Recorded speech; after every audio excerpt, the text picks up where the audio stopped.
Olá, pessoal. Eu sou André Viana, eu sou médico endocrinologista do Centro de Diabetes Curitiba e, primeiramente, queria agradecer a presença de todo mundo que está aqui com a gente, né, para pegar mais informações de educação na parte de diabetes, principalmente diabetes tipo 1. Lembrar que isso aqui é uma transmissão ao vivo, nós estamos falando ao vivo para todo mundo aqui, uma realização da Novo Nordisk, em parceria com a Momento Diabetes. E hoje nós temos convidados muito especiais, pessoas de primeira aqui, para falar sobre alimentação, vontade de carboidrato, e também vamos falar um pouquinho de como manejar o diabetes em situações especiais, aquelas situações que fogem da rotina do dia a dia, e às vezes quem tem diabetes fica um pouco sem saber o que fazer, sem saber como conduzir. Então vai ser bem interessante acompanhar até o final, vai ter muita dica importante aí, tá? Outra coisa que você já pode começar a mandar pergunta, né? Você pode mandar perguntas, nós vamos procurar responder o maior número de perguntas possíveis. Elas já podem ser enviadas desde já. Você pode ir enviando perguntas durante a apresentação, conforme elas forem surgindo, que a gente vai selecionando, vai tentar procurar responder a maior parte das perguntas possível. Você vai também acompanhar, vai ser bem interessante, fique até o final, porque nós vamos ter uma sessão prática no final com a nossa nutricionista. Ela vai ensinar uma receita prática para se fazer em casa. Vai ser um brigadeiro de banana, que ele é zero açúcar. Então, é um brigadeiro que todo mundo pode comer, não tem açúcar, bastante gostoso, e também uma receita de sal light. É uma forma de você diminuir o consumo de sódio, o consumo de sal, né, no dia a dia. Então, vale a pena aí acompanhar, né, até o final aí, que vai ser bastante interessante. Além das dicas, nós temos receita prática do dia a dia. Tá? Então, esse é um evento, lembrando, a Novo Nordisk, em parceria com a Momento. E queria também dizer que nós não podemos, nesse evento, falar sobre produtos, sobre nome de remédio, sobre nome de medicação. Então, qualquer informação sobre produtos da Novo Nordisk, tem o site na tela, que você vai poder acompanhar aqui, e se precisar, anota que você pode pegar mais informação sobre produto farmacêutico. E eu queria apresentar nossos convidados de hoje, o Dr. Mauro Scharf, que é médico endocrinologista, está aqui com a gente, médico endocrinologista do Centro de Diabetes Curitiba também, meu colega aqui do CDC, né, Mauro, colega de trabalho. Temos a doutora Ana Cláudia Ramalho também, da Universidade Federal da Bahia, professora, endocrinologista, colega, amiga nossa também de Salvador, que está aqui conosco. E temos com nossa convidada especial também, a nutricionista, a doutora Marta Módio, que vai estar com a gente também, dando dicas, mostrando as receitas para nós, tá? Então, gente, fiquem à vontade, já mandem suas perguntas, vamos colocando, enchendo a gente de perguntas aqui, que a gente vai, com o maior prazer, tentar responder todas, ou pelo menos a maior parte delas, né? Agora, doutor Mauro Scharf, joga a bola para você. Vamos começar aí com algumas dicas aí de situações especiais, como manejar essas situações especiais no dia a dia da pessoa com diabetes. Mauro, está contigo. Tudo bem, André? Tudo bem, meus amigos?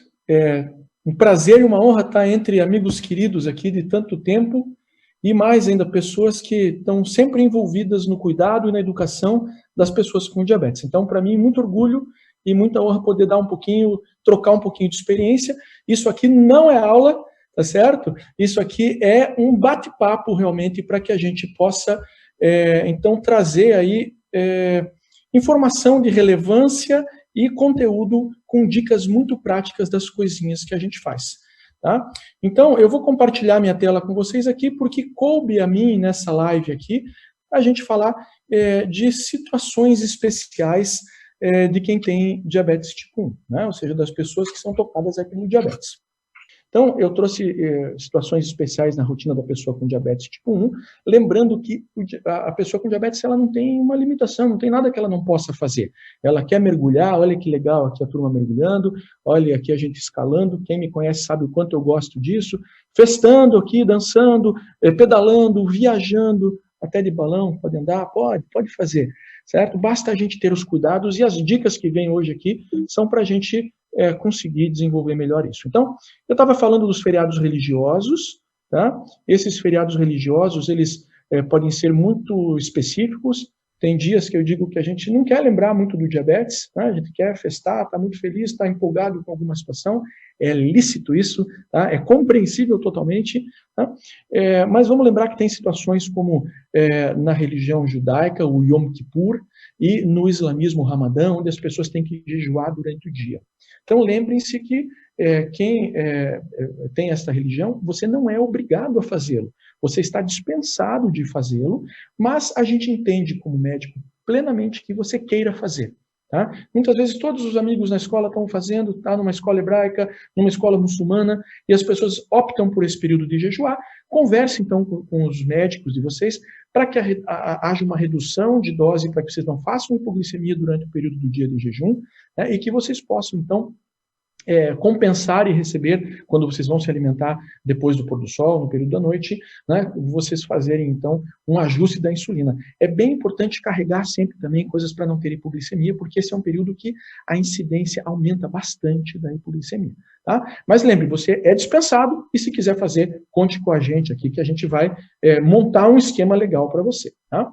Eu também estava falando das festas mais comuns no Brasil, Natal, Ano Novo, a Páscoa, as festas cristãs, né? Gente, muito cuidado, né? Todo ano eu tenho pacientes que me ligam na véspera dessas festas, eu estou lá preparando o meu peru, né? E alguém me liga, né, que um paciente deu entrada, uma pessoa com diabetes deu entrada, né, no hospital por hiperglicemia, por alteração muito grande do nível de glicose, né? As cetoacidoses, elas são mais frequentes nesse momento porque a gente se esquece, né, de algumas vezes dos nossos controles. Então, muito cuidado com as hiperglicemias e também com as hipos. Porque como eu como mais, às vezes fora da minha rotina, alimentos que eu não conheço muito, eu acabo, então, tendo que usar mais insulina para correção e muitas vezes eu faço hipoglicemia. Também na Páscoa, as diarreias são muito comuns. Criançada menor ganha lá o ovo da avó, do vô, do tio e de repente resolve experimentar um pedacinho de cada um deles. A glicemia vai lá em cima e às vezes os efeitos gastrointestinais, as diarreias acometem também. E para os maiores de idade, aqui o álcool também é uma coisa que nós vamos abordar já já. Como é que a gente tem dicas aí para abordar isso, né? Então, sempre moderação, sempre ajustar a insulina, não precisa comer a festa inteira, escolhe as coisas gostosas, conta aquele carboidrato, ajusta a tua insulina e vai festar com consciência. Aumente a monitorização glicêmica ou em pontinha de dedo ou no seu sensor. E, gente, vamos abusar das receitas alternativas. Nós temos hoje aqui a doutora Marta, nutricionista, que vai nos ensinar a fazer um brigadeiro de banana. Eu já estou doido aqui para aprender, eu adoro cozinhar, para quem também não sabe que dessa bom. característica.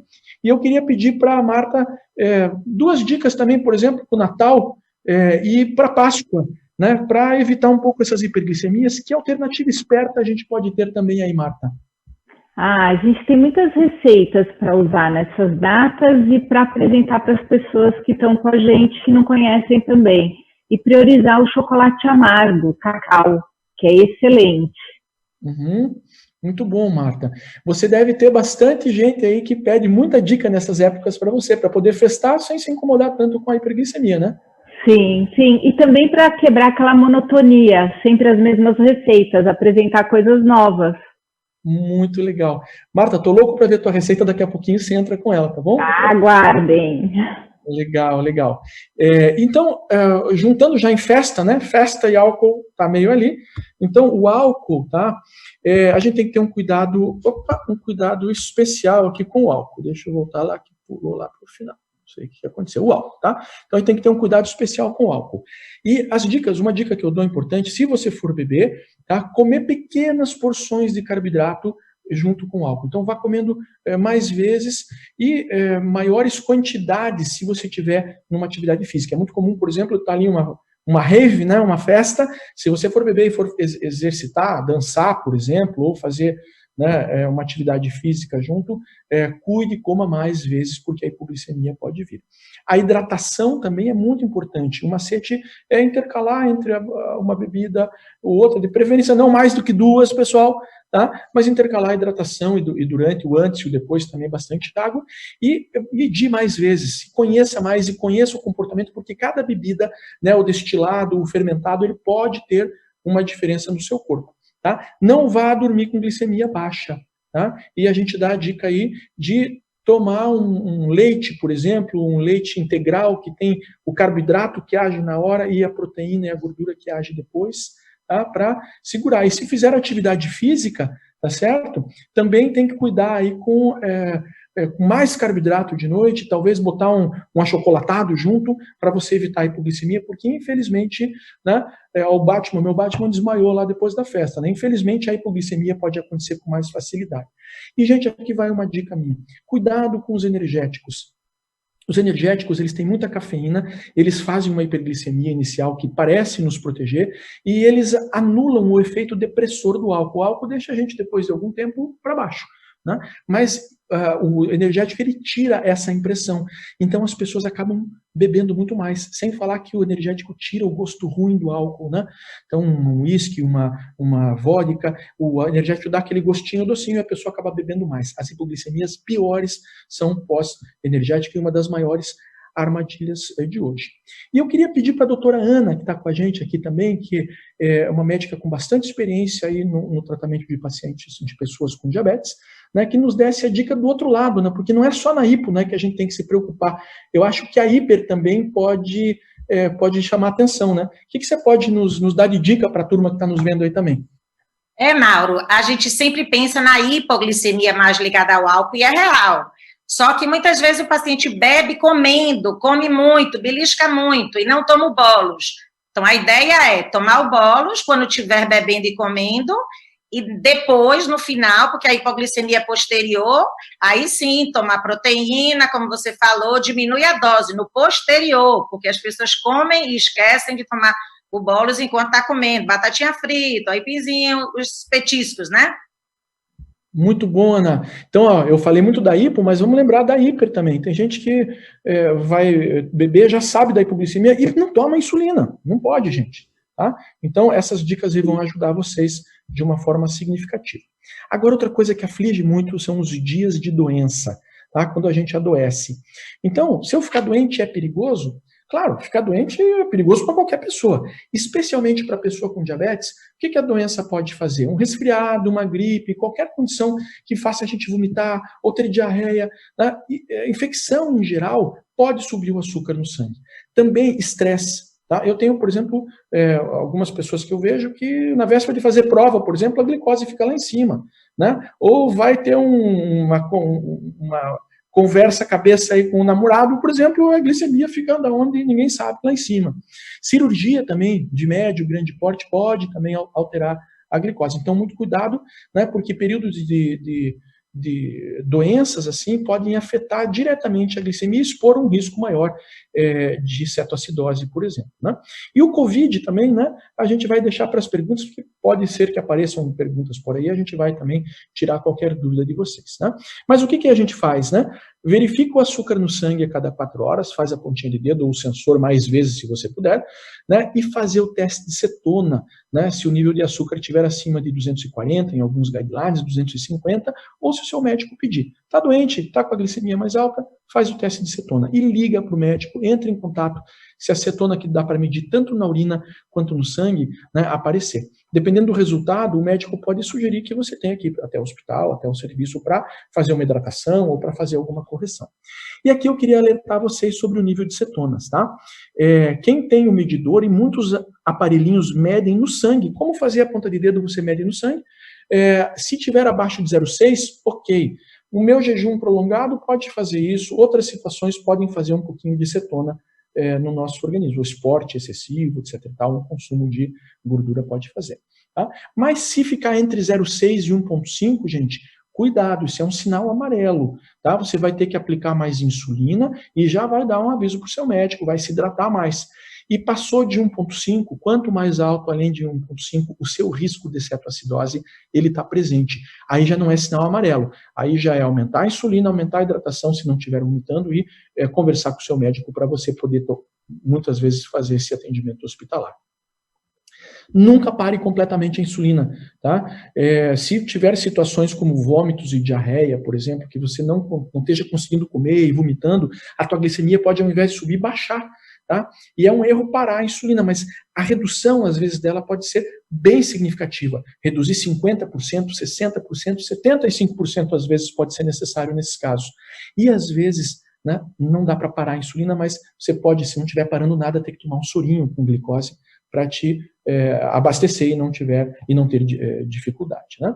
Mas ela pode aumentar também, e aqui eu vou deixar uma dica para vocês: cuidado com os corticoides. Tá? O corticoide é uma medicação muito receitada hoje para infecções, tá? Mas avise sempre o médico que, se ele precisar realmente do corticoide, que o seu diabetes vai lá em cima, e às vezes a necessidade de aumentar em 50%, 60%, 70% até a dose de insulina, de acordo com o tipo de corticoide que você usar, tá legal? Evite a cetoacidose, glicemias acima de 250, pessoal, atenção, certo? Meça a cetona, ou na urina ou no sangue, como eu já expliquei, tá com muita sede, ou procure ajuda urgente se começar a ter náusea, vômito, a respiração ficar mais rápida, ter dor de barriga ou sonolência, porque essa é a cetoacidose batendo na nossa porta. Gente, isso aqui, eu não quero me ater a isso, é uma tabela, e cada médico pode ter uma orientação diferente, mas são ajustes de insulina, tá?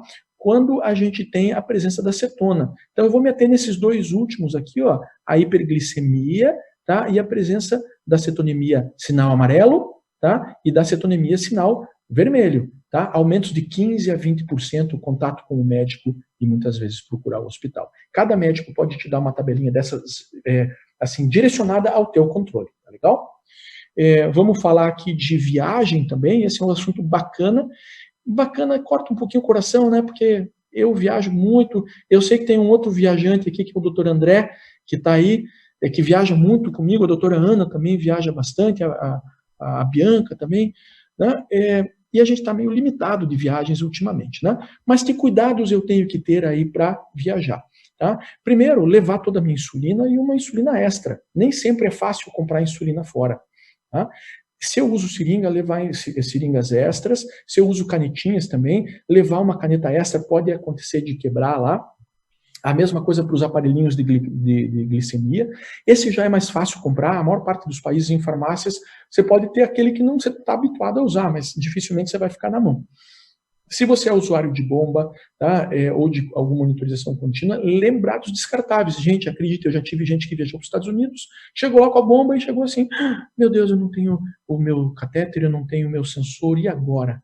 Então, os usuários de bomba também levar a insulina basal, uma insulina basal e uma insulina rápida, tá? A bomba pode pifar lá fora. Eu já tive paciente que a bomba pifou, até conseguir outro, até uma orientação, né, você tem que ter a canetinha na mão. O glucagon e o teste de cetona são duas coisas que ninguém esquece. Gente, glucagon é que nem seguro de carro. Ninguém reclama que não bateu o carro, tá certo? E que daí teve que renovar, ai que saco, tem que renovar, né, o meu seguro, mas eu nem usei esse ano, ninguém roubou meu carro. Glucagon é a mesma coisa. Ninguém deve reclamar que venceu, tem que jogar fora, né? E falar assim, que droga, não usei, tive que jogar fora, não tive nenhuma hipoglicemia grave. Lembrem de levar o glucagon de vocês, porque ele pode ajudar muito numa situação rara, mas fora de rotina, em viagem, isso pode acontecer. Tá? Levar sachêzinho de glicose e um cartão de identificação médica. Peça para o seu médico em português e em inglês. Essa aqui é só o modelinho que eu uso, ó. O meu paciente leva, né, o telefone meu, o meu e-mail, né, as vezes que ele tem que checar a glicose. Isso para um acampamento que ele vai também é importante para as pessoas que vão cuidar dele, ou o médico que pode eventualmente interagir com ele lá fora. As situações que ele tem que fazer, tá? Então, e ainda que é uma declaração que ele pode portar os seus insumos nos aeroportos. Olha aqui uma malinha que eu coloquei para vocês aqui, com as canetinhas, com os sensores, com o lencinho de papel, com o álcool, tá? Com os sachêzinhos de glicose, né? E transportar na bagagem de mão. Não despachem isso, gente. Tá? A bagagem se perde e chega sem nada lá. E o porão do avião, com as temperaturas e a pressão, podem danificar alguns desses equipamentos e a própria insulina. E eu queria perguntar para um grande viajante que tem aqui, que é o doutor André, sobre a questão do fuso horário, doutor André. Essa é uma dificuldade que muita gente tem, né? Se eu vou viajar para a Europa, se eu vou vir da Europa para cá, às vezes tem 5 horas, 6 horas de fuso. Como que você dá de dica, que dica prática você daria para os nossos amigos aqui, né, de como mudar as insulinas ou como manejar as insulinas no caso de grandes fusos horários, doutor André? Mauro, boa pergunta, né? Você vai viajar para a Europa, por exemplo, vou dar um exemplo simples, você vai para a Europa e você vai para um país onde tem 4 horas a mais de fuso horário. Então, você está indo para esse lugar, o teu dia vai ficar 4 horas mais curto. Então, se o teu dia é 4 horas mais curto, você tem que tirar da dose da tua insulina basal desse dia essas 4 horas, tem que tirar a proporção de insulina que você não vai precisar para o teu dia, porque o teu dia é mais curto. Você vai diminuir a dose de insulina basal nesse dia.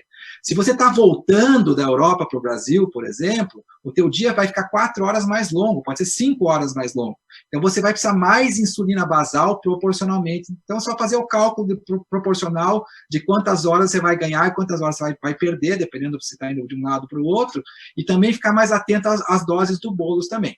Última coisa, quem usa bomba de insulina não precisa fazer isso, tá? Quem usa bomba de insulina só ajusta o horário da bomba quando chega. Isso é a coisa mais importante, tá ok?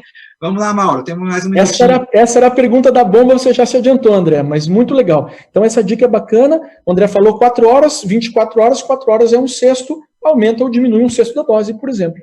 Tá? Do jeito que ele explicou ali, tá bom? Mas muito obrigado pelas dicas, André. Eu sei que você é um grande viajante e você não ia me faltar com essa. Não ia, não. Então, beleza. E para a gente finalizar, e daí eu vou devolver a palavra para o doutor André, que está moderando aí gentilmente o nosso debate, e vamos falar um pouquinho da menstruação, tá? Isso é uma das coisas que deixam nossas meninas malucas. Os meninos também, às vezes, né? Tá? Porque muitas vezes tem alterações humorais aí, que eu não posso nem brincar com isso aqui, senão eu já vou levar bronca, né? Mas o que acontece quando a glicemia, então, quando a menina está menstruada, o que acontece com a glicemia dela, tá? O nível de açúcar ele pode ficar mais difícil de controlar nesses períodos do mês, tá? A concentração hormonal que muda na mulher pode aumentar a resistência insulínica. E o ganho de peso pode causar resistência insulínica e também pode levar a períodos muito irregulares do ciclo menstrual. Então, cuidado com quem está usando anticoncepcional também e com quem está ganhando muito peso. Essas duas coisas podem dar uma bagunçada. Especificamente na menstruação, o que ocorre é que naquele segundo período depois da ovulação, que é a fase lútea, que a gente chama, né, aumenta muito a progesterona e isso está linkado, então, com a resistência insulínica aumentada. Então, as meninas precisam, muitas vezes, de doses bem maiores. Eu tenho pessoas que eu ajudo aqui, que eu cuido, que precisam de 20%, 40%, 50%, geralmente 20%, 15% a 30%, vamos dizer assim, tá? E cuidar da dieta, da alimentação nesses períodos, cuidar da atividade física também é importante, tá? Então, aumente temporariamente a insulina, pode ser, se você não se conhece, ainda 10%, 15%, até 20% no começo, discuta com o seu médico e se observe para ver como é que isso se comporta no seu corpo. Pode aumentar também a insulina rápida, às vezes, na hora das refeições, se você sente que você tem hiperglicemia depois da alimentação. E se na bomba de insulina, aí tem 2 dicas para vocês. A primeira é usar o basal temporário, certo? Quando os teus problemas são mais curtos, quando essas hiperglicemias são por menos dias, você pode ir usando o basal temporário. Ou você pode combinar com o seu médico de fazer um perfil B na bomba de insulina. A gente coloca um perfil B, tem o perfil A e o perfil B, e o perfil B já contempla esse aumento de insulina nesse período menstrual. E cuidados alimentares, com o sono, com o humor, com a atividade física também podem ser úteis. E nesse ponto aqui eu queria pedir uma dica para a doutora Ana, porque eu li uma vez, doutora Ana, um trabalho que a senhora publicou, vou chamar de você porque você é minha amiga, né?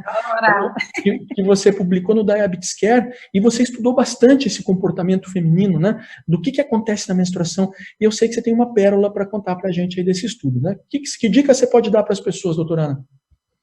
Mauro, é exatamente isso, né? Na fase 2, a progesterona sobe, a glicemia sobe, mas não são em todas as mulheres. E uma coisa que a gente observou e que nos outros estudos mostra é assim, nas que tem, elas têm todos os ciclos, mas tem as que não têm. Portanto, se você tem essa alteração, você precisa de um ajuste em todos os ciclos. Se você não tem esse perfil, você não vai precisar desse ajuste, ou seja, quem tem, tem todos, quem não tem, não tem. Maravilha. Bom, eu agradeço, eu estourei meu tempo aqui, mas fiz uns bate-bolas também, acho que foram bastante úteis para todos. Eu agradeço, só que eu esqueci que não pode apertar a mão, então eu vou deixar para vocês aqui o meu namastê, eu escolhi desses 4 que tem aqui o meu namastê, e vou ficar por aqui também para fazer um bate-bola com meus amigos. Devolvo a palavra e a tela para o doutor André, e agradeço a todos aí. Excelente, Mauro. Olha, dicas fantásticas para quem está assistindo. Acho que quem está assistindo, pelo menos, pode aproveitar 2, 3, 4 dicas. Aí acho que boa parte dessas dicas fazem parte do dia a dia das pessoas e, às vezes, sempre surge dúvida. Foi fantástico. Adorei as dicas.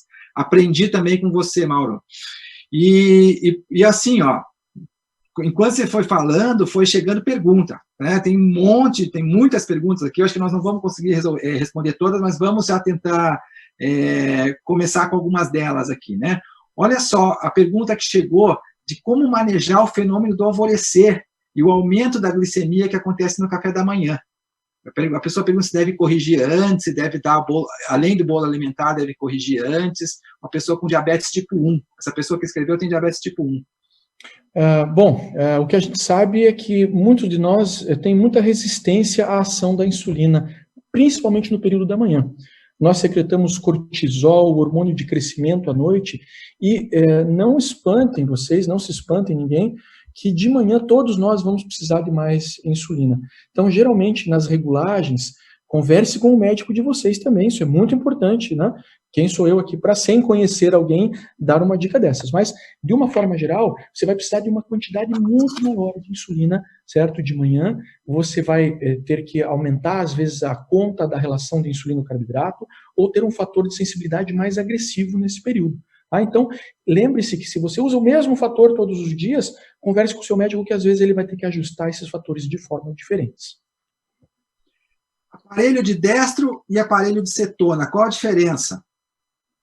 Hoje existem no mercado aparelhos que fazem as duas coisas, né? Destro vem do destrozol, que é a glicose, né? Então, aparelho de medir glicose ou glicemia. Né? E tem aparelhos que, no mesmo lugarzinho que você encaixa a sua fita de glicemia, você encaixa a fita de cetona. Nós não podemos falar nome de marcas aqui, tá certo?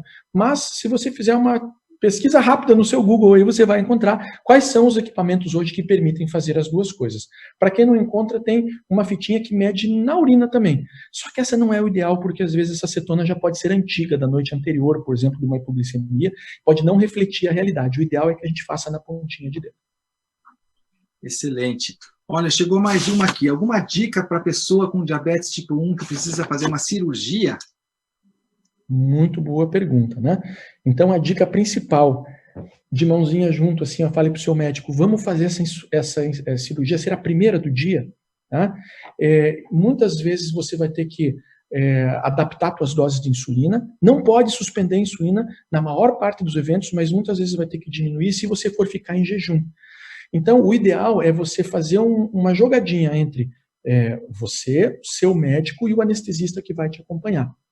O cirurgião também é importante porque ele vai dar informações do porte da cirurgia, certo? E do tempo que vai durar essa cirurgia, da complexidade dela, para que você, junto com essa equipe que vai te operar, eu no caso, né, a gente possa fazer as reduções, tá?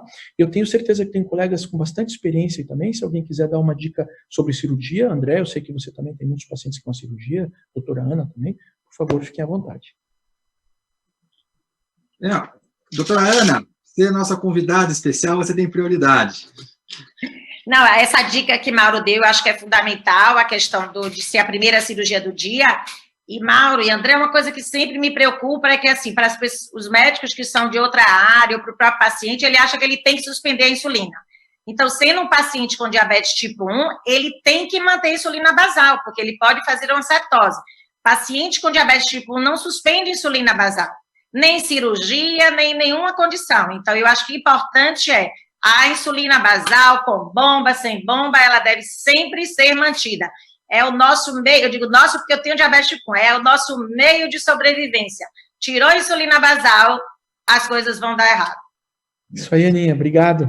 Eu mando meus pacientes fazer, não tirar a insulina basal, às vezes reduz só um pouquinho a dose, mas eles não, né? E dependendo do tamanho do jejum, e fazer as correções com a insulina bolos de 4 em 4 horas. É o que eu costumo mandar fazer. Alguns médicos mandam fazer um pouquinho diferente, mas nada muito diferente disso aí.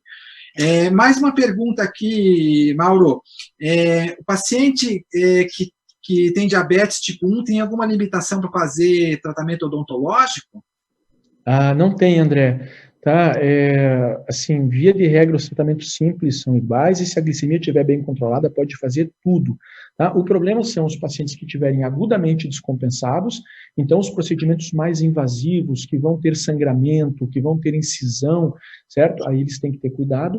E os pacientes que tenham complicações crônicas, esses também têm que primeiro ajustar essas complicações, ajustar o controle metabólico para daí ser fazer um procedimento mais invasivo, tá? Mas os procedimentos leves, uma obturação, cuidados de higiene bucal, de profilaxia, os procedimentos simples qualquer pessoa pode fazer. Só cuidado com os procedimentos mais complexos, tá? Porque esse sim, daí tem que ver se o seu estado agudo e crônico permitem fazê-lo com segurança.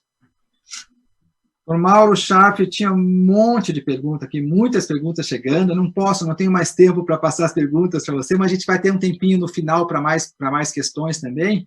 E muitos agradecimentos chegando pelas dicas, muitos elogios que estão chegando aqui. E as pessoas que estão assistindo, todo mundo que está assistindo, pode continuar mandando perguntas que a gente vai procurar selecionar, juntar as perguntas que são parecidas para fazer. Vamos tentar responder o máximo de perguntas possíveis. Mandem perguntas, mandem à vontade, ok?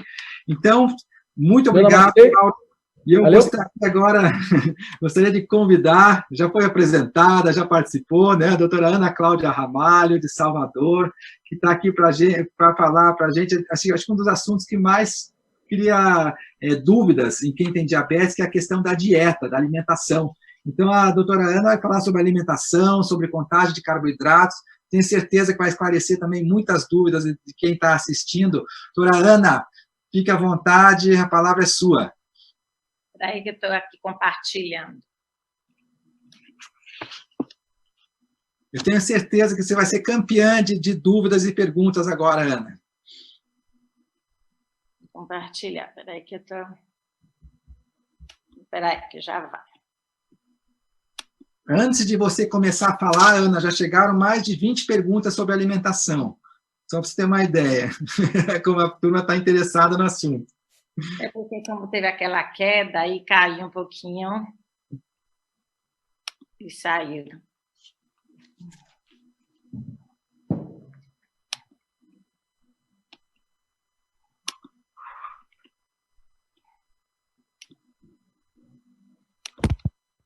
É o compartilhamento de tela.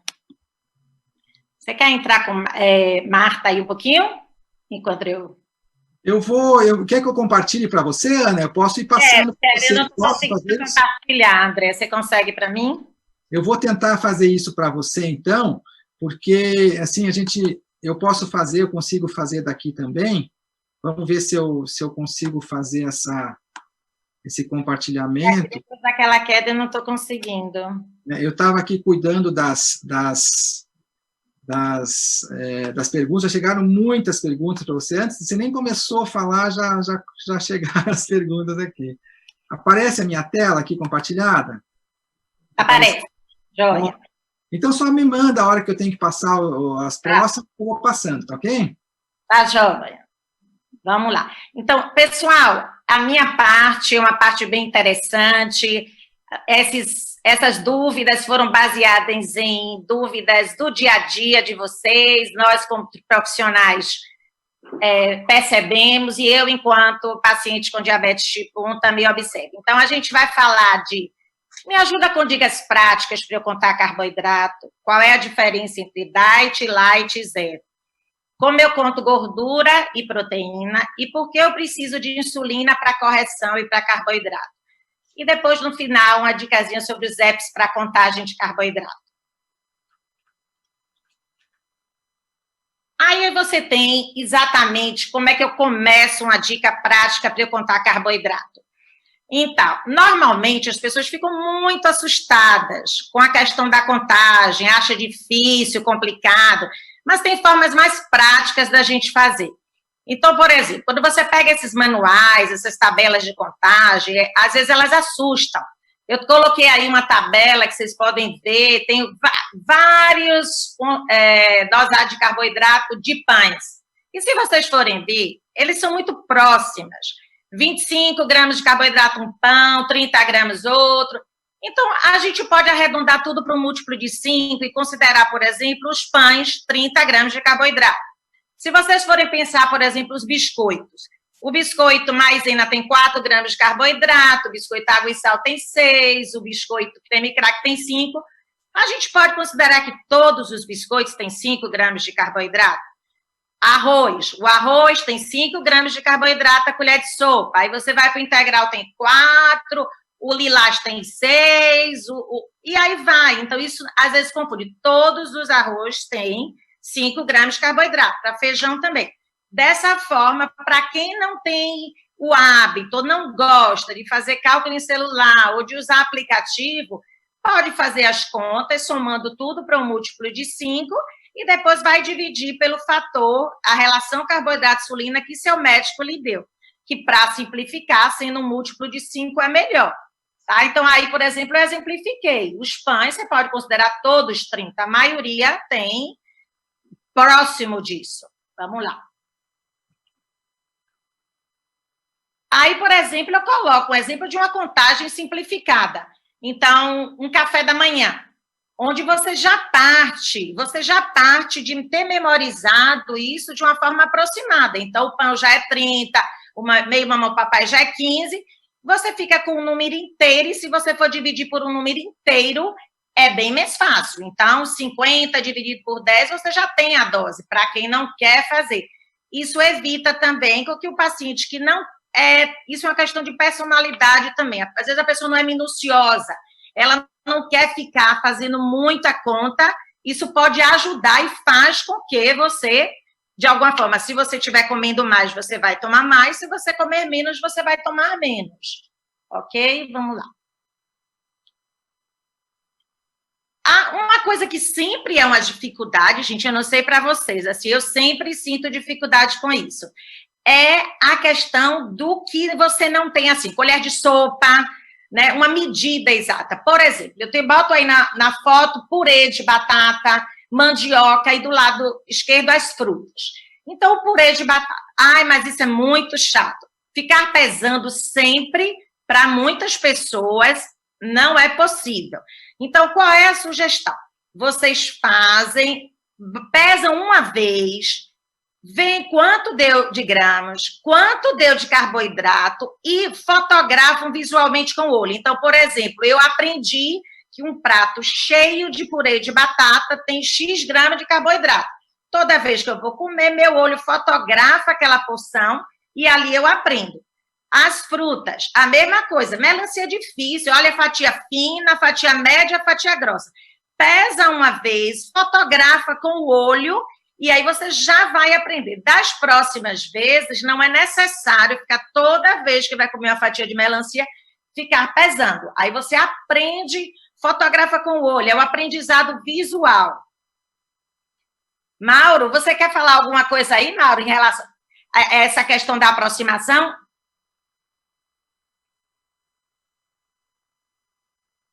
Mauro está mudo. Desculpe, vou ativar o meu som aqui, que eu não queria atrapalhar. Está ativado já? Sim. Fale aí em relação às crianças, Mauro, porque isso é um processo que é interessante para os adultos. Mas vamos pensar um pouquinho nas crianças pequenininhas. A gente pode fazer também dessa forma? Então, depende da criança e depende da fase que ela está. Eu tenho uns pequenininhos, bem pequenininhos, de 2 aninhos, 1 aninho, que às vezes arredondar 5 gramas para cima ou para baixo pode mudar, já tem que aproximar a dose da insulina também. Então, pode ser feito para muitas faixas etárias, mas para aquelas pessoas que têm uma sensibilidade insulínica maior, o próprio paciente vai sentir se a precisão para ele importa ou não. Tá? Então, muitos pais que têm a facilidade de fazer, eu incentivo. Aqueles que têm dificuldade de fazer, eu adapto como você, Aninha. Então, aí você vai da nossa arte aqui de ver a facilidade da pessoa. Isso, vamos lá. E aí, no próximo, eu mostro exatamente um trabalho, só para a gente poder ficar o próximo aí, André, um trabalho para a gente entender mais. Por exemplo, esse trabalho foi feito com crianças, adolescentes entre 9 e 17 anos, né, com bomba e sem bomba, e eles usaram a mesma dose de insulina que foi para 60 gramas de carboidrato. Só que um dia eles comeram 50, outros 60 e outros 70. Se vocês forem olhar aí os gráficos, a glicemia pós-prandial não variou tanto. Ou seja, em crianças maiores, como o Mauro citou a questão das crianças menores, em crianças maiores, no caso esse trabalho foi feito acima de 9 anos, aí já perto de entrar na adolescência, isso funciona, né, Mauro? Porque a dose aumenta. Então, essa variação de carboidrato de 10 para cima, 10 para baixo, não parece não trazer nenhuma repercussão na glicemia pós-prandial. Então, isso é uma coisa que pode simplificar a vida da gente, porque os erros acontecem em termos de contagem, e aí a gente tem um substrato para poder entender que isso não vai comprometer tanto a glicemia pós-prandial dentro dessa faixa aí de 10 gramas de carboidrato em crianças maiores e adultos. Ok? Bom, a segunda dica que eu gostaria era sobre os Diet Light Zero. Isso é sempre muito confuso, né? E assim, é interessante porque quando uma criança ou um adulto tem um diagnóstico de diabetes, a pessoa vai correndo para a loja especializada comprar produto diet, enche a casa de produto diet, como se o produto diet fosse liberado e tudo. A gente precisa entender primeiro o que é. O produto diet, no geral, ele é um produto que não tem açúcar, tá? Mas não ter açúcar, gente, não quer dizer que não tem carboidrato. Vamos entender. Ele tem que vir escrito diet sem açúcar ou zero açúcar. Existem outros nomes para o açúcar. Sacarose é açúcar, glicose, dextrose, açúcar invertido, açúcar demerara ou açúcar mascavo. Tem gente que acha que açúcar mascavo não é açúcar. Porque é açúcar mascavo, porque é natural. É açúcar. O produto diet, ele pode não conter açúcar, mas ele contém outras fontes de carboidrato, por exemplo, frutose, lactose, amido, maltodextrina, que vão aumentar a glicemia. O meu receio sempre em relação à questão do produto diet, quando o paciente compra, é que ele acha que é liberado. Ou seja, não tem açúcar, não vai mexer com minha glicemia. E isso a gente tem que ter cuidado. O light é aquele alimento que tem uma 25% de redução de alguma coisa que normalmente é em termos calóricos. Então, é um produto bem interessante para quem quer perder peso. E o zero, que é uma nomenclatura mais recente, é a ausência de algum nutriente. Se for o açúcar, vai vir escrito zero açúcar. Então, vamos lá? A pergunta que vem é vantagem para o paciente com diabetes usar um produto diet? Vamos ver? Será que é sim ou não? Depende. Vamos lá. Se você pega um cookie, às vezes as pessoas acham que estão comprando um cookie zero açúcar e que não tem carboidrato. Olha aí na tabela. 8 unidades tem 14 gramas. O outro que não tem nada de zero açúcar nem nada tem 20 gramas. Quer dizer, uma diferença pequena em termos de carboidrato. Ou seja, tem que tomar bolos de insulina na maioria dos casos, dos pacientes que usam insulina no lanche. Fato de ser zero açúcar, mas tem outras fontes de carboidrato. Vamos ver agora outro exemplo. Outros produtos, às vezes, por exemplo, a geleia tem uma redução considerável, né, de carboidrato. Você pega, por exemplo, a geleia que não é diet, tem uma colher de sopa, 21 gramas de carboidrato. A geleia diet tem 6 gramas de carboidrato, não vale a pena, tem 4 vezes menos. Para que usar uma geleia normal se a geleia diet vai aumentar menos minha glicemia? A gelatina é outro produto, a gelatina tem 0 de carboidrato. Então, se eu posso usar um que tem 0, por que é que eu vou usar um que tem 6 gramas? É pouco? É, mas a gente vai estar deixando de estar ingerindo esse carboidrato. Vamos lá. A outra coisa, saindo do Diet Light Zero, a outra coisa que, hein, meus colegas, é uma dificuldade para a gente orientar, é em relação a como eu conto proteína e gordura. Isso tem sido um grande debate em congressos nos últimos tempos. Eu trouxe aí para vocês verem uma imagem aqui de um paciente de domingo de noite para segunda de manhã, olha a glicemia dele aumentada, isso foi pizza, sem usar bolos para proteína e gordura. Então, como é que a gente faz para comer pizza? Cada fatia tem em torno de 25 a 30 gramas de carboidrato, se é massa fina ou massa grossa. Você multiplica o número de fatias por isso aí. Então, eu comi 2 fatias, 2 vezes 30, 60 gramas de carboidrato. Você divide por sua relação carboidrato-insulina, digamos que é 10, eu vou tomar 6 unidades. E a gordura e a proteína da pizza, que vai ser convertida em glicose, porque toda vez que existe um excesso de gordura e proteína, ela é convertida. Nós precisamos fazer com que tenha insulina para este percentual. A gente aumenta 30% a 35% na dose para gordura e proteína que vai ser convertida. Então, digamos, daí daria 6 unidades, mais um produto, 8 unidades. 50, para quem usa bomba, 50% no momento e 50% você distribui entre 3 a 5 horas. Isso varia muito. O que é que a gente tem que ver? Tem que testar. É como atividade física, a gente tem que testar. Eu testei 3 horas, acordei ainda com a glicemia alta. Eu vou empurrando para 4 horas, ou até mesmo os 30%, 35%. Tem gente que precisa de mais. Depende se a pizza é marguerita ou se é 4 queijos e calabresa. Talvez 4 queijos e calabresa mereçam um aumento até aí de 40%. E você estender mais. Então, tem que testar essas comidas, mas tem que ter esta noção. Proteína e gordura, eu tenho que aumentar e dividir a dose. E se eu uso caneta, como é que eu faço? Se você usa caneta, você separa a dose que você usou para o carboidrato. 1 hora depois que você acabou de comer, você pega essas 2 unidades que a gente calculou para a gordura e a proteína, porque elas vão aumentar a glicemia lá na frente, gente. Toda vez que eu oriento um paciente isso, eu compreendo perfeitamente. Ele não faz, que ele tem medo de tomar insulina para dormir. Aí ele acorda hiperglicêmico. A segunda vez ele não faz, até que ele começa a ver que existe essa conversão, que ele acorda hiperglicêmico, aí ele faz. Porque eu sei que dá medo tomar insulina para dormir. Mas tem a gordura ali que está sendo processada e que vai convertendo em glicose e que vai aumentando a glicemia. Além de que a gordura atrasa o esvaziamento gástrico também. Então, até esse carboidrato ele é absorvido de uma forma mais lenta. Vamos lá?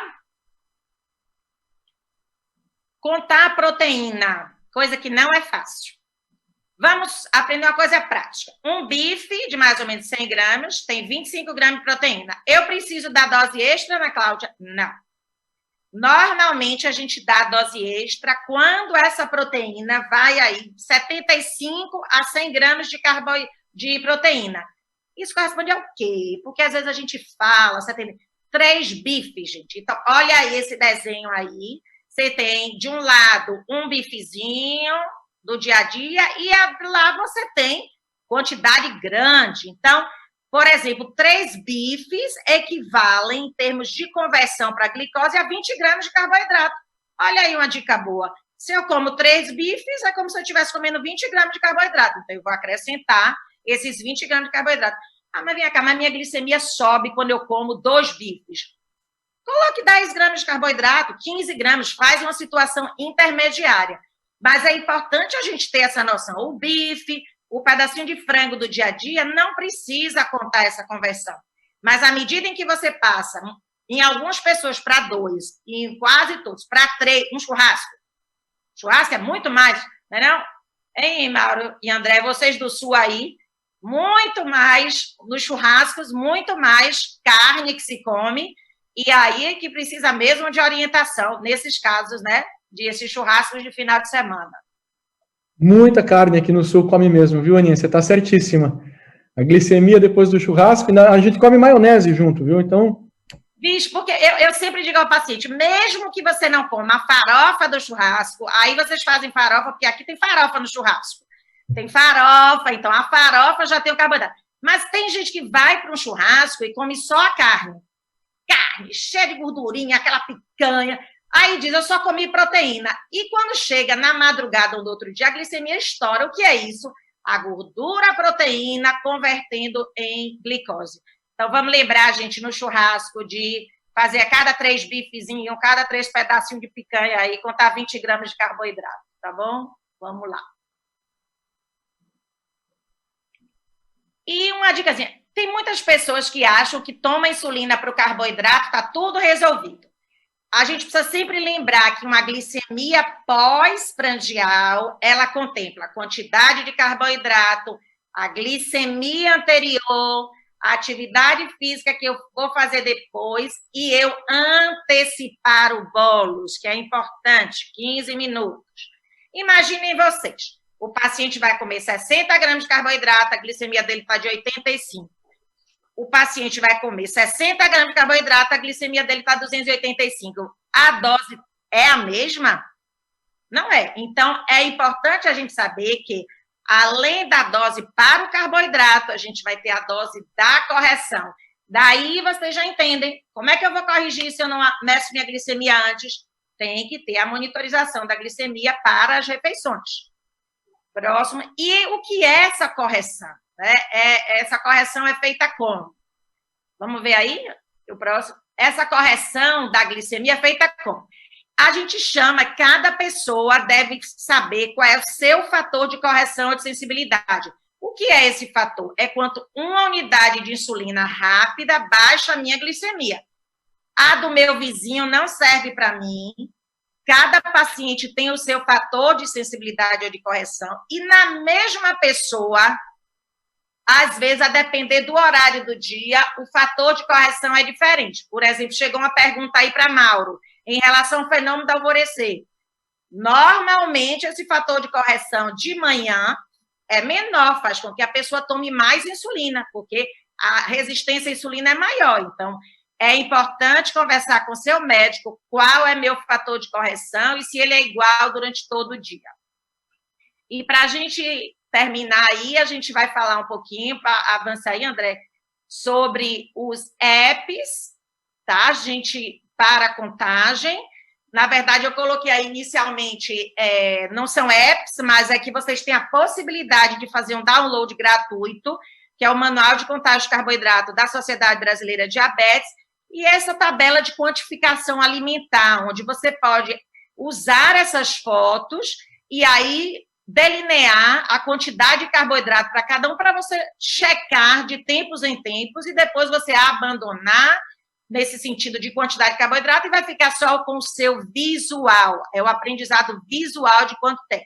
Próximo, aí a gente tem no Brasil disponíveis 2 apps, você tem o Mi Insulin, que é tanto para Android quanto para iPhone, e ele tem um calculador de bolos, né, que você coloca a quantidade de carboidrato e o fator de sensibilidade, você também tem você pode compartilhar com profissionais de saúde. E o mais conhecido, que é mais antigo, é o primeiro aí, pode passar, André, no mercado, no Brasil, que é o Glic Online, que auxilia a rotina. Nele ele é bem completo, você consegue colocar dados de glicemia, de contagem de carboidrato, tem tabela de contagem de carboidrato, fator de sensibilidade por cada horário, e você se conecta com a equipe médica através de um prontuário eletrônico. Então, é muito útil para alguns pacientes que gostam, não querem fazer muita conta e podem utilizar esses aplicativos para facilitar a sua conta, sua contagem de carboidrato. Eu vou ficar por aqui, estou aqui à disposição para as perguntas. Excelente, muito bom. Chegaram também muitas perguntas aqui, né? Chegaram bastante perguntas. Você acha que uma das coisas que tem mais dúvidas é a alimentação. Então, a gente vai ter um espaço grande para perguntas no fim, mas antes da gente responder as perguntas, nós temos uma surpresa, uma coisa bastante interessante aqui, que é a nossa convidada especial, né? Queria primeiro chamar a Bianca Fiore, que é uma jornalista, ela também tem diabetes, né? Ela é jornalista da Momento Diabetes, e ela vai falar com a gente aqui sobre algumas iniciativas da revista que podem ajudar as pessoas com diabetes tipo 1 a cuidar da alimentação. Depois nós temos receitas, pessoal, fiquem online, ninguém desconecta agora, porque as receitas da nossa nutricionista são interessantes, acho que é um dos pontos fortes aqui. E depois das receitas nós vamos estar aqui abertos para responder perguntas, a doutora Ana vai estar aqui também para responder as perguntas de alimentação, as dúvidas que tem, tá ok? Então eu queria convidar a Bianca Fiore, jornalista do Momento Diabetes, para dar uma palavrinha para a gente aqui. Olá, tudo bem? Obrigada, doutor André, obrigada, Novo Nordisk. Bom, eu estou aqui para falar que a Momento Diabetes a gente já está aí há 4 anos aí no mercado, né? E como você disse, eu tenho diabetes tipo 1, então a Momento Diabetes é como se fosse uma filha para mim, eu tenho 2 filhas e a Momento Diabetes. E quando a gente foi lançar a revista, foi criar a revista, a gente sempre pensou nessa questão de alimentação, porque é uma das coisas que mais afligem nós, pessoas com diabetes. Eu posso comer isso, eu posso comer aquilo. E por isso que na Momento a gente tem um caderno super especial, que é o Momento Delícia, que é coordenado pela Marta Modi, que vai passar aí a receita para a gente.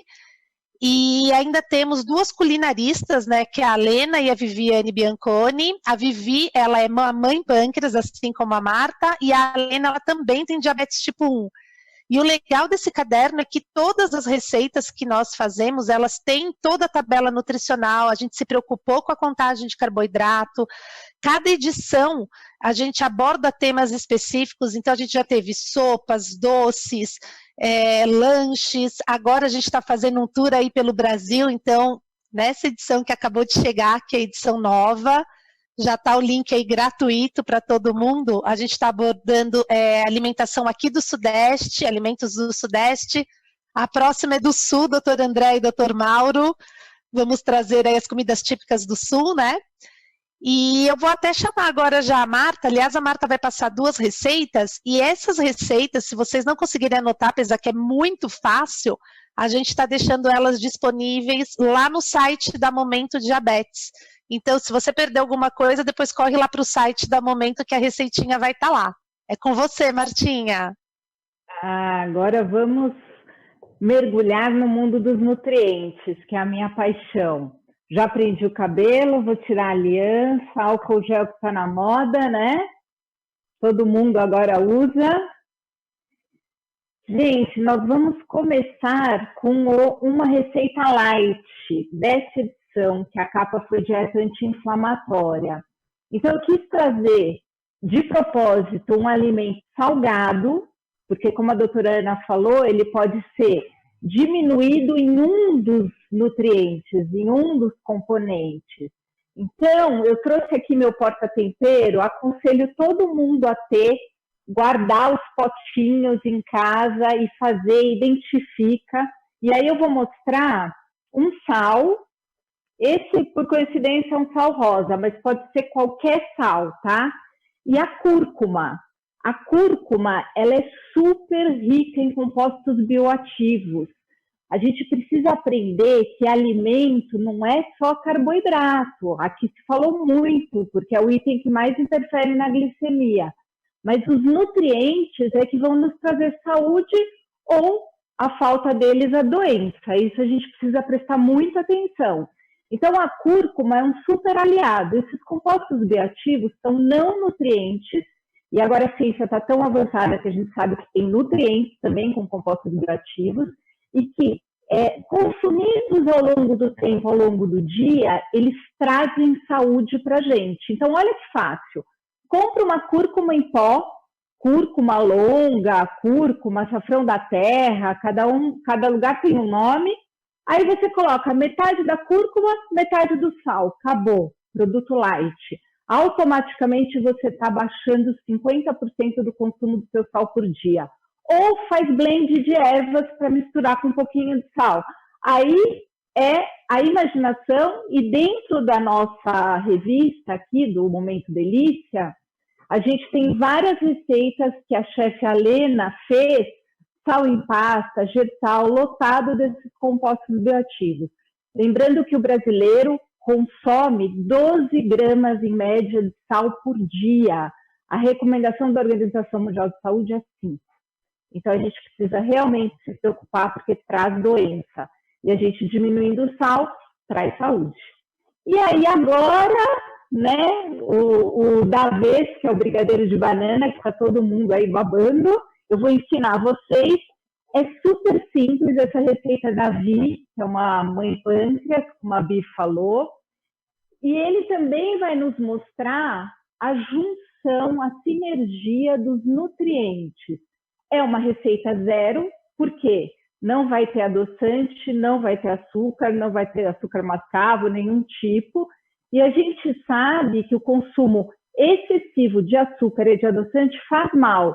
Estudos recentes mostram até que alguns adoçantes geram uma compulsão igual ao açúcar.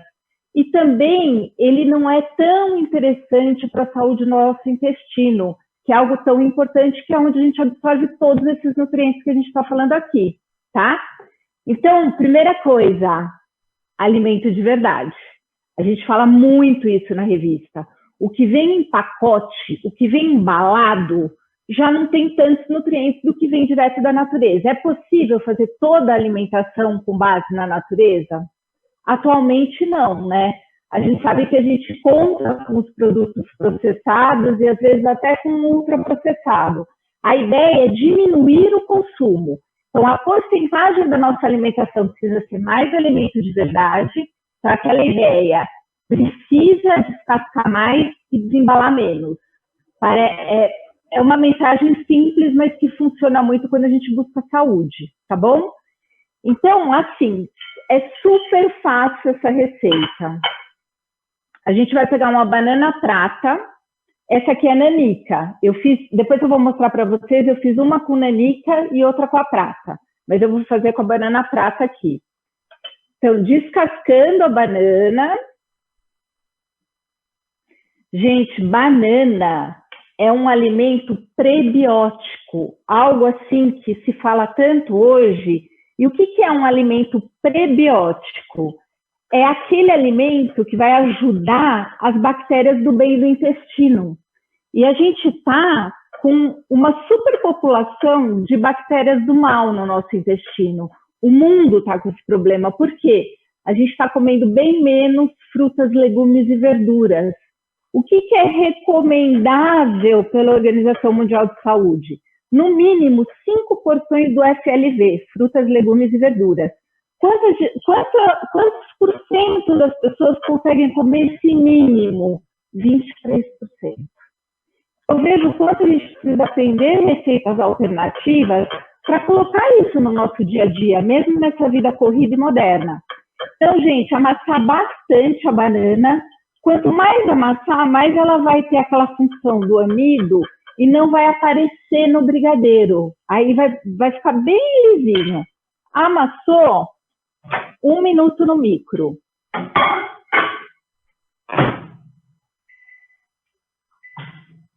Ixi, não deu certo, porque caiu o meu negócio de luz, que eu acho que tem muita luz ligada aqui. Espera só um pouquinho.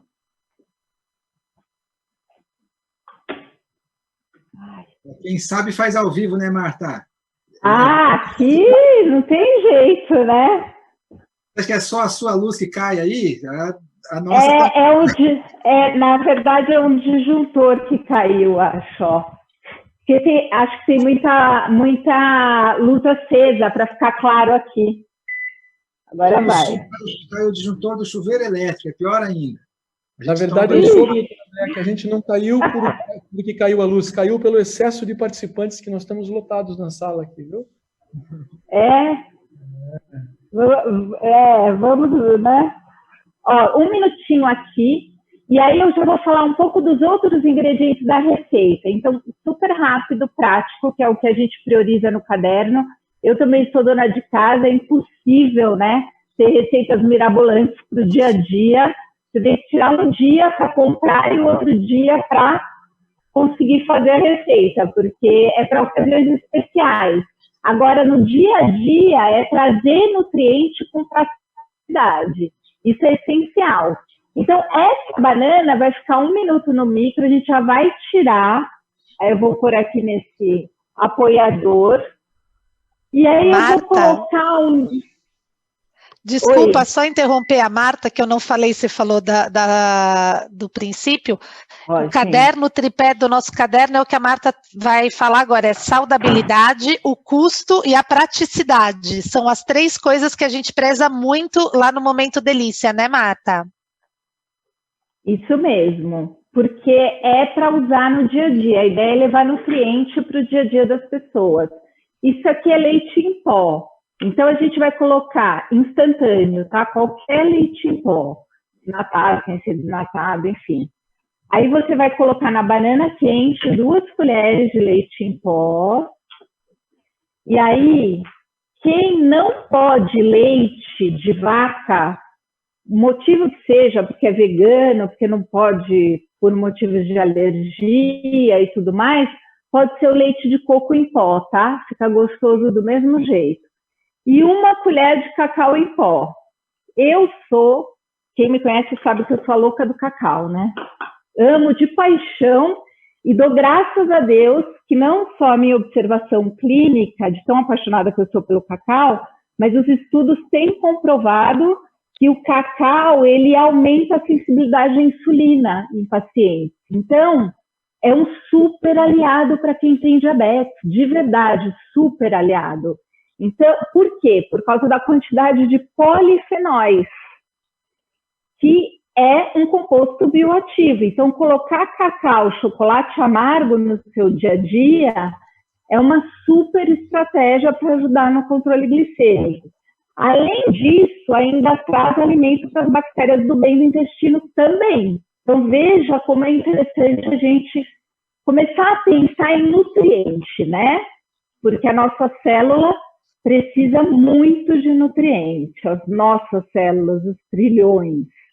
Então, olha, eu estou aqui amassando e está virando uma pastinha, tá vendo? Não sei se vocês conseguem ver aí. Dá para ver, sim. Está vendo bem direitinho, Marta. Você já está conseguindo ver. E é só isso, vocês acreditam? Só isso a receita. E aí eu vou mostrar... para comer daqui. Ah, então, olha, mas é tão fácil que eu quero ver todo mundo fazendo, inclusive quem está assistindo a gente, depois compartilhar, hein? Vou cobrar. Dá para pegar, enrolar isso igual brigadeiro de festinha, assim? É, vocês vão ver, é incrível. Porque, assim, não só a ciência da nutrição, como a própria culinária, as técnicas culinárias, elas estão muito avançadas. Então, a gente precisa aprender isso, é meio que show preconceito mesmo, né? E começar a aprender a cozinhar diferente. Para quê? Para o dia a dia. Claro, às vezes a gente quer compartilhar uma receita dessa super gostosa numa festa, e aí até mostrar para as pessoas para quebrar esse preconceito.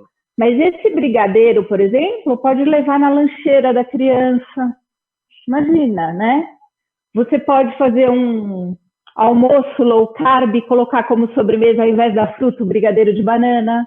Então, veja que você tem várias alternativas para incluir no seu dia a dia.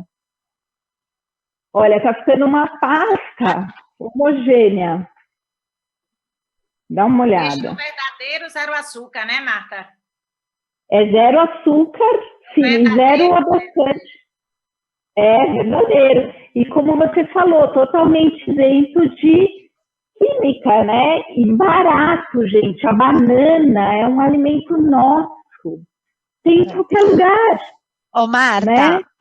Eu recebi um pedido aqui da minha sócia, da Letícia, para quem está assistindo essa live, fazer essa receita em casa, tirar uma foto, publicar no Instagram e marcar a gente. Vamos ver aí o desafio, o que vocês acham? Já que é tão rápido, tão simples, marca todo mundo aí, inclusive o doutor André, a doutora Ana, o doutor Mauro. Vamos fazer, a gente quer ver vocês fazendo, né? Todo mundo com a mão na massa aí, porque é facinho e nem suja muito a mão. Ó, gente, virou uma pasta. Tá vendo? Dá para fazer bolinha e para comer de colher também. Então, dá. Isso que eu vou mostrar. Eu vou só lavar minha mão rapidinho aqui.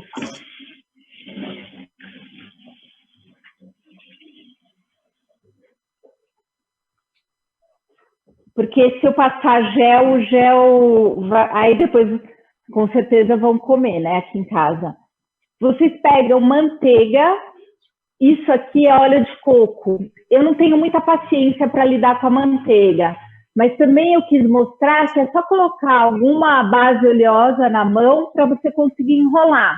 E aquela história, se eu colocasse manteiga para enrolar, a receita não seria vegana no caso de você querer substituir pelo leite de coco em pó. Essa receita pode virar uma receita vegana também. Porque hoje a gente tem muitas pessoas que não consomem a proteína animal, né? Por vários motivos. Então, umedece a mão. Se tiver muito quente o seu, dependendo do micro, aí você espera para enrolar, tá? Ó. Brigadeiro enroladinho aqui. Igualzinho. Aí vocês colocam um pouco aqui, ó. Não pode aqui eu tenho inteiro depois, né, Marta? Oi? Não pode jogar no açúcar de confeiteiro agora, né? Ah, não, aí eu vou dar dica, né? Esse aqui é o treinamento do olho que a doutora Ana falou, a balança. Qualquer balança. Então, a gente pesa, eu pesei todos os outros para ver rendimento, para contagem de carboidrato, enfim. É importante para quem usa essa estratégia.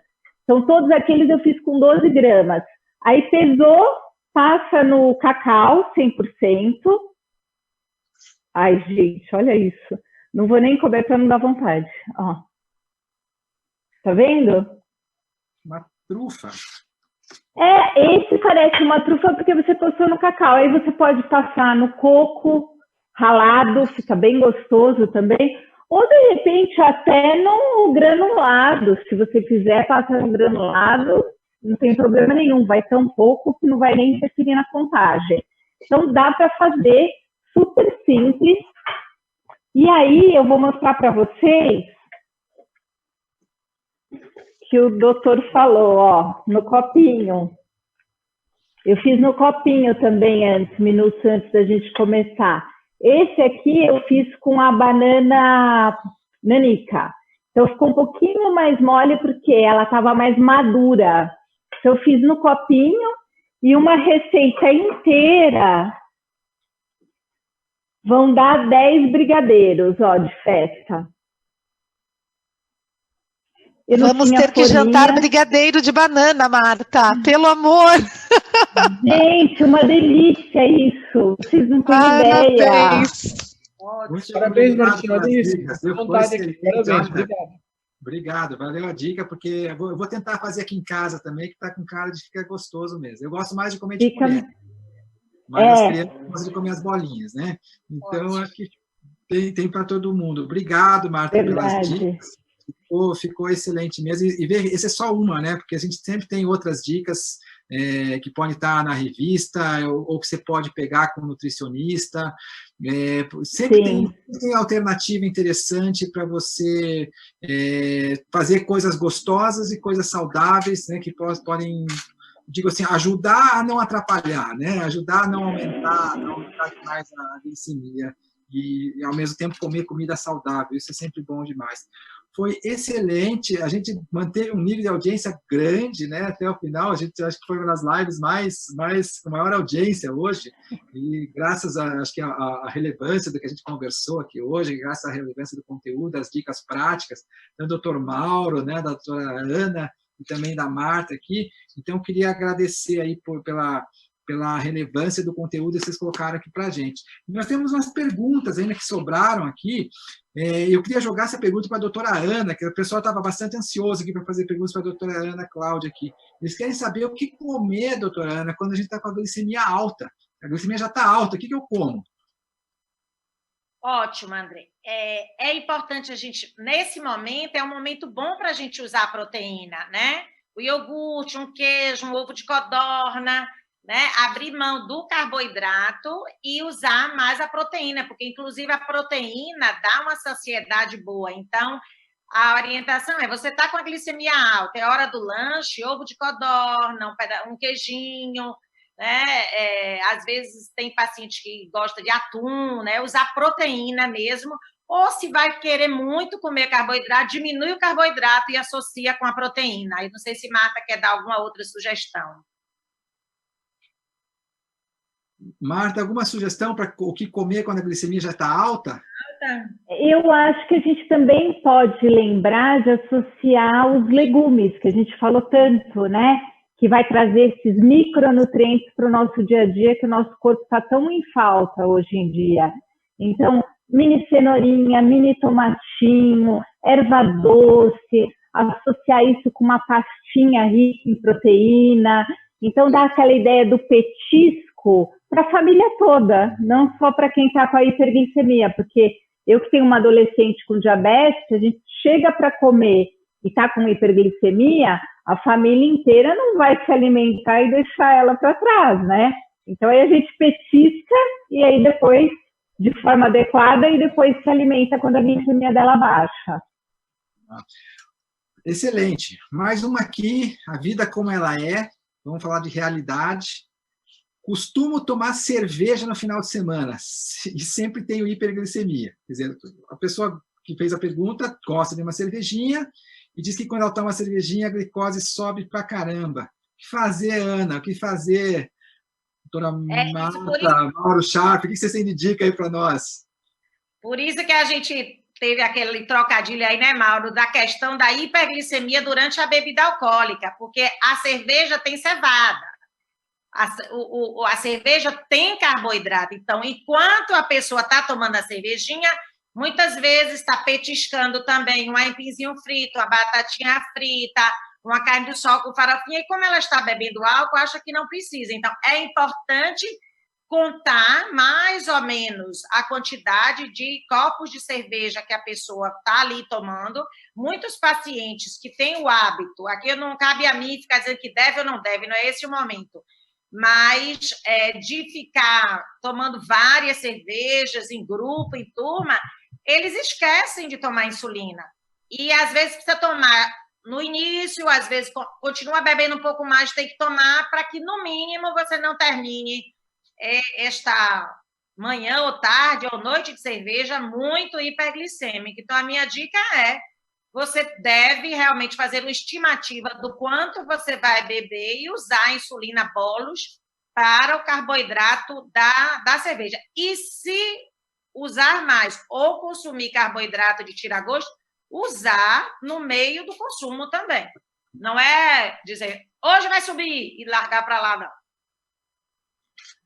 É isso aí, eu vou concordar com a Ana, algumas bebidas sobem inicialmente, e mesmo essas, cuidado, porque conforme a quantidade de álcool, você ainda está no risco de fazer hipoglicemia depois.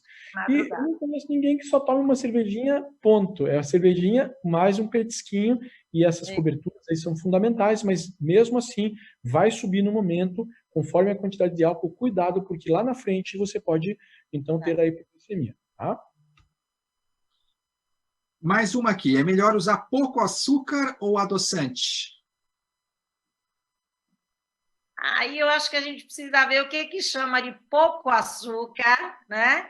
Ou adoçante, o quanto é esse adoçante. Então, eu acho que, assim, se a pessoa tem pacientes que não gostam de adoçante, né? Tem pacientes que não gostam, não usam, e eu acho que, assim, se é uma quantidade muito pequena, uma colherzinha de café, algo, isso não vai comprometer tanto a questão da quantidade de carboidrato diária desse paciente, né? Então, tem pessoas que têm aversão a adoçante, e toma um cafezinho no meio da manhã, no meio da tarde, às vezes com um pouquinho, uma colherzinha de café de açúcar. Aí você vai contabilizar dentro do seu carboidrato. Mas é muito complicado você dizer em termos de saúde. O ideal é não usar, né? Nem o adoçante, nem o açúcar, mas aí você vai jogar o que é que na sua rotina se encaixa melhor, né? Ok. Marta, para você essa pergunta. Onde conseguir essas receitas maravilhosas? No nosso caderno, né? Que é feito com tanto carinho, com tanta pesquisa, tantos chefes que participam. A gente sempre, como a Bi falou, a gente sempre tem um tema e realmente a gente trabalha muito nesse caderno, com muita responsabilidade. E a gente experimenta tudo. Então, eu sou uma pessoa, eu não gosto de receita estranha, que não tem sabor, sabe? Nunca fui assim. Eu gosto de comer. Aliás, eu trabalho com alimento. Então, eu tenho que gostar do alimento. E a história de coisas muito esquisitas gera um preconceito, porque é aquela coisa, esse salgado maromba, esse doce maromba. Não, tem que ser com sabor, tem que ser possível, tem que ser gostoso. Então, no Momento Delícia, a gente tem várias receitas similares a essas. Ótimo. Olha lá, Bi mostrando. Aproveita, conta para a gente aqui que já estão perguntando quantos gramas de carboidrato tem cada brigadeiro. E, além disso, estão perguntando também se dá para colocar chocolatado diet no lugar do cacau. Então, cada brigadeirinho desse tem 12 gramas de peso, 4 de carboidrato. Mas lembra que um brigadeirinho desse aqui, ele tem o quê? Uma densidade nutricional altíssima. O que é isso? Ele é lotado de nutriente. Diferente, se eu coloco um achocolatado diet, olha a lista de ingredientes do seu achocolatado diet. É imensa. Metade dos ingredientes eu não conheço, porque não é alimento de verdade. São produtos feitos na indústria. Então, ele é um produto ultraprocessado. O cacau não, ele é um produto processado. E ele é lotado do quê? Polifenóis, que a gente vai ter benefícios na nossa flora intestinal e até ajuda na questão da glicemia. Não é que a gente não vai tomar remédio, nem aplicar insulina, não é isso. Mas ele vai ajudar ao longo do dia. Então, é muito benefício para a gente substituir por um produto que não tem o mesmo benefício, na minha opinião. Muito bom. A doutora Ana, estão perguntando para você aqui se arroz branco faz mal. A pessoa tem diabetes, né, e quer saber se arroz branco faz mal para ela. Olha, em termos de quantidade de carboidrato, ela não difere, como eu falei, do arroz integral, mas não tem fibra como o arroz integral. Então, em termos de glicemia, por exemplo, a capacidade de elevar a glicemia do arroz branco é infinitamente superior à do arroz integral. É uma curva que você vê que o arroz integral eleva a glicemia por cada fibra. E como Marta mesmo já falou, se tem fibra, é melhor para a saúde, é melhor para o intestino, é melhor para a saúde em geral. Então, em podendo usar o arroz integral é melhor, mas não implica que o paciente com diabetes ele tem que levar sua caixinha de arroz integral para o almoço de família, como eu tinha uma paciente. Claro, ele vai no almoço de família, ele come arroz branco. Mas no dia a dia, ele deve priorizar o arroz integral, em termos de qualidade nutricional, mas em termos de quantidade de carboidrato, elas não diferem.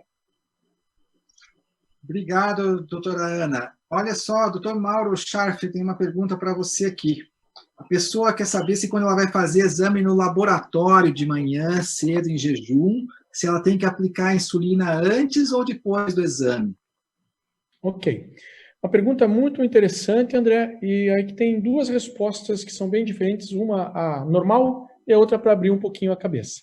Tá? A resposta normal é lembrar que a pessoa com diabetes tem prioridade para fazer esse exame, porque o jejum dela, por mais tempo, pode torná-la tanto hipoglicêmica, se tiver com insulina basal ainda com ação forte, quanto hiperglicêmica se a insulina basal dela já tiver acabado. Então, as duas coisas a gente vê. Então, lembrar que ela pode pedir pela prioridade, tá certo? Eu oriento meus pacientes para aplicarem a insulina imediatamente após, né, a realização do exame e a tomada do cafezinho no laboratório. Toma junto lá. Tá certo?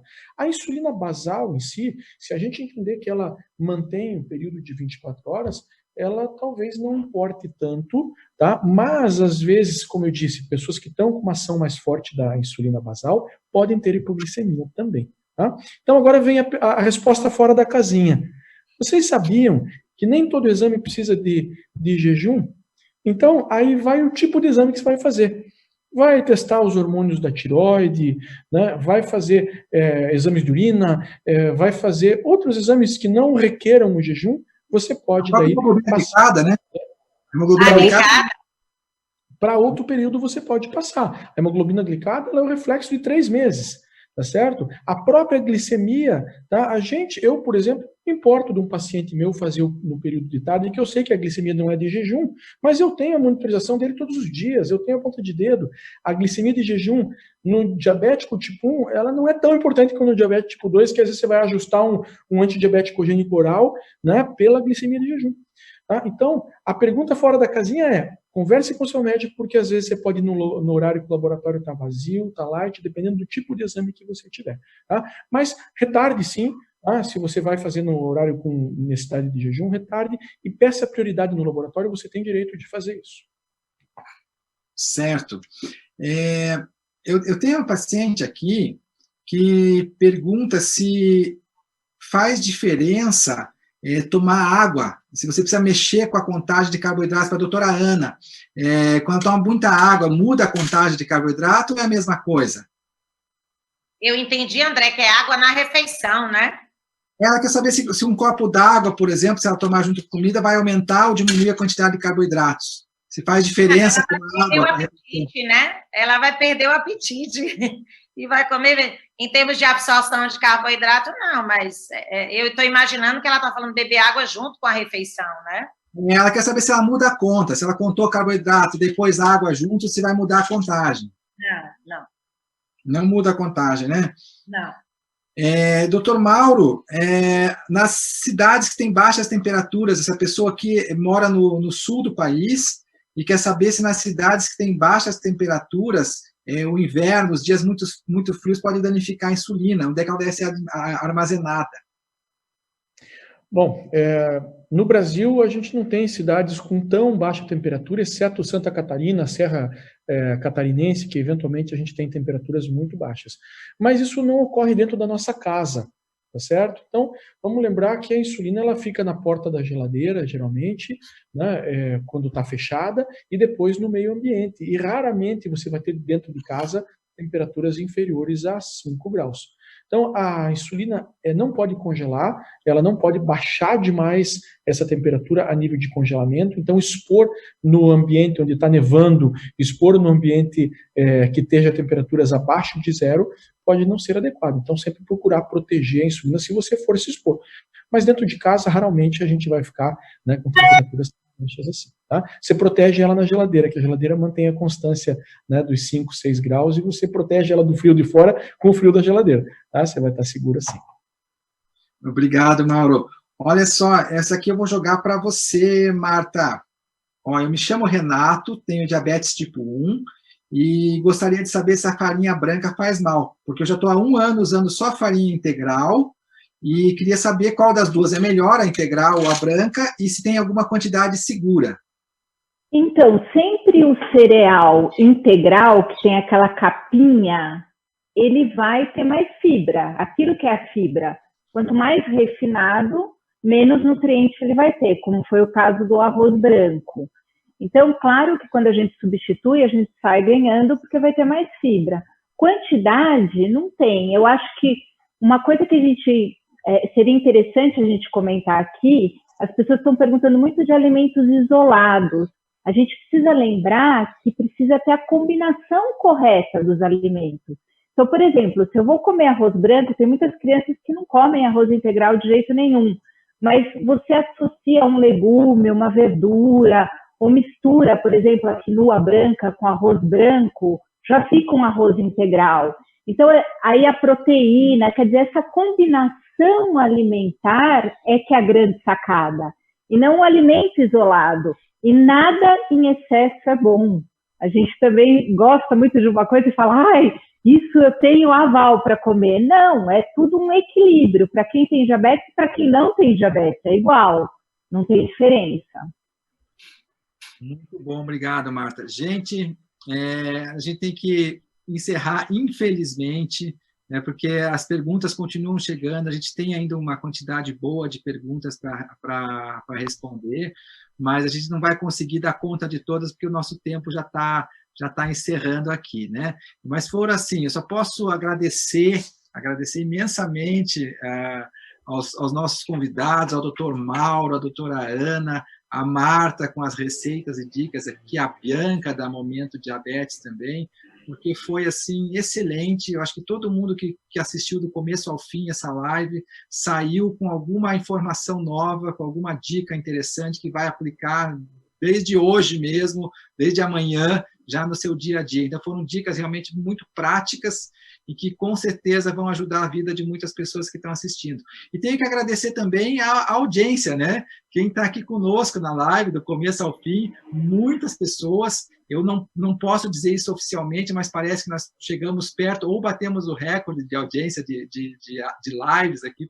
Foi muita gente mesmo que acompanhou do começo ao fim a nossa apresentação, então isso nos deixa bastante felizes e é muito gratificante também, né?